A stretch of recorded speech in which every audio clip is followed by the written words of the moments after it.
ಮೊನ್ನೆ ಅಯೋಧ್ಯೆಯಲ್ಲಿ ರಾಮ ಮಂದಿರ ಉದ್ಘಾಟನೆಯ ದಿನ ಮಲಯಾಳಂ ಚಿತ್ರರಂಗದ ಕೆಲವು ನಟರು ನಿರ್ದೇಶಕರು ತಮ್ಮ ಸಾಮಾಜಿಕ ಮಾಧ್ಯಮಗಳ ಖಾತೆಯಲ್ಲಿ ಭಾರತದ ಸಂವಿಧಾನದ ಪೀಠಿಕೆ ಚಿತ್ರಗಳನ್ನು ಹಂಚಿಕೊಂಡಿದ್ದಾರೆ. ಸಮಾನತೆ, ಸಾರ್ವಭೌಮ, ಸಮಾಜವಾದಿ, ಜಾತ್ಯತೀತ ತತ್ವಗಳನ್ನ ಒತ್ತಿ ಹೇಳಿದ್ದಾರೆ. ಮಲಯಾಳಂ ನಟರಾದ ಪಾರ್ವತಿ ತಿರುವೋತ್, ರೀಮಾ ಕಲ್ಲಿಂಗಲ್, ದಿವ್ಯಪ್ರಭಾ, ಕನಿ ಕುಸೃತಿ, ನಿರ್ದೇಶಕರಾದ ಜಿಯೋ ಬೇಬಿ, ಆಶಿಕ್ ಕಬು, ಕಮಲ್ ಕೆ ಮತ್ತು ಗಾಯಕ ಸೂರ್ಯ ಸಂತೋಷ್ ಸೇರಿದಂತೆ ಹಲವರು ಸಂವಿಧಾನದ ಮುನ್ನುಡಿಯ ಫೋಟೋಗಳನ್ನು ಹಂಚಿಕೊಂಡಿದ್ದಾರೆ. ಈ ಕಾಲದಲ್ಲಿ ಇದು ಒಂದು ಮಹತ್ವದ ಮತ್ತು ಭಿನ್ನ ಬಗೆಯ ಪ್ರತಿಕ್ರಿಯೆಯಾಗಿದೆ. ಈ ಅಭಿವ್ಯಕ್ತಿ ಸರ್ಕಾರಿ ಪ್ರಾಯೋಜಿತ ಸಂಭ್ರಮಾಚರಣೆಯ ಟೀಕೆ ಅಂತಾನೆ ಪರಿಗಣಿಸಲಾಗಿದೆ. ದೇಶದ ಜಾತ್ಯತೀತ ಮೌಲ್ಯಗಳಿಗೆ ವಿರುದ್ಧವಾದುದು ನಡೀತಾ ಇದೆ ಅನ್ನೋದನ್ನೇ ಆ ಮೂಲಕ ಪ್ರತಿಪಾದಿಸುವಂತಹ ಕೆಲಸ ಆಗಿದೆ.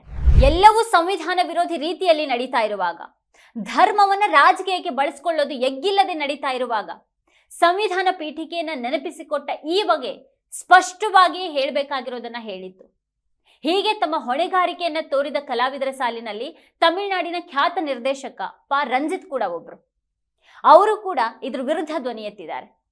ಅಯೋಧ್ಯೆಯಲ್ಲಿ ರಾಮ ಮಂದಿರದ ಉದ್ಘಾಟನೆ ಪ್ರತಿಗಾಮಿ ರಾಜಕೀಯದ ಅಭಿವ್ಯಕ್ತಿಯಾಗಿದೆ ಅಂತ ಬಣ್ಣಿಸಿರುವಂತಹ ಪಾ ರಂಜಿತ್ ದೇಶದ ಭವಿಷ್ಯ ಅಪಾಯದಲ್ಲಿದೆ ಅಂತ ಹೇಳಿದ್ದಾರೆ.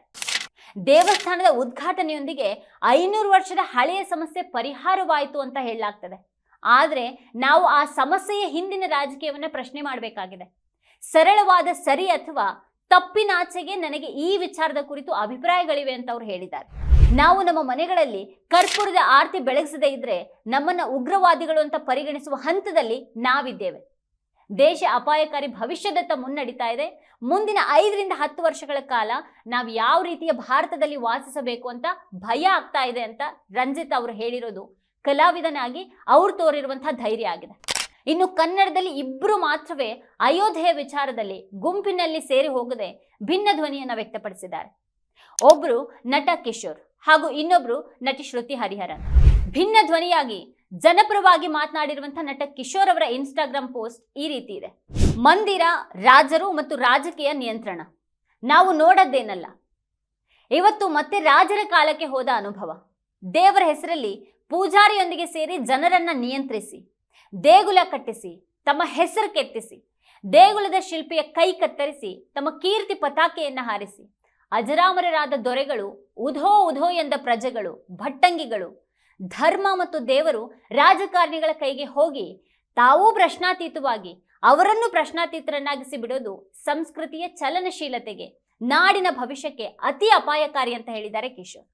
ಇನ್ನು ನಟಿ ಶ್ರುತಿ ಹರಿಹರನ್ ಕೂಡ ಮಲಯಾಳಂ ಕಲಾವಿದರಂತೆಯೇ ಸಂವಿಧಾನ ಪೀಠಿಕೆಯ ಚಿತ್ರವನ್ನ ಹಂಚಿಕೊಂಡಿರೋದಲ್ಲದೆ ತಮ್ಮದೇ ಆದ ಆಲೋಚನೆಗಳನ್ನ ಬಹಳ ನಿಖರವಾಗಿ ಹೇಳಿದ್ದಾರೆ.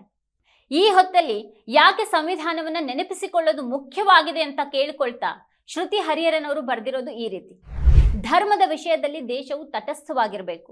ಜೊತೆಗೆ ಯಾವುದೇ ನಿರ್ದಿಷ್ಟ ಧರ್ಮವನ್ನ ಪೋಷಿಸುವುದು ಅಥವಾ ಅದರ ವಿರುದ್ಧ ತಾರತಮ್ಯ ಮಾಡೋದನ್ನ ಮಾಡಬಾರದು ಅಂತ ಸಂವಿಧಾನದಲ್ಲಿ ಹೇಳಲಾಗಿದೆ. ಆದ್ರೆ ಇವತ್ತು ಧರ್ಮವನ್ನು ರಾಜಕೀಯಗೊಳಿಸಲಾಗ್ತಾ ಇದೆ. ಇದನ್ನ ನೋಡಿಯೂ ಸುಮ್ಮನೆ ಕೂತು ಗಮನಿಸೋದು ಸರಿಯಲ್ಲ ಅಂತ ಹೇಳಿದ್ದಾರೆ.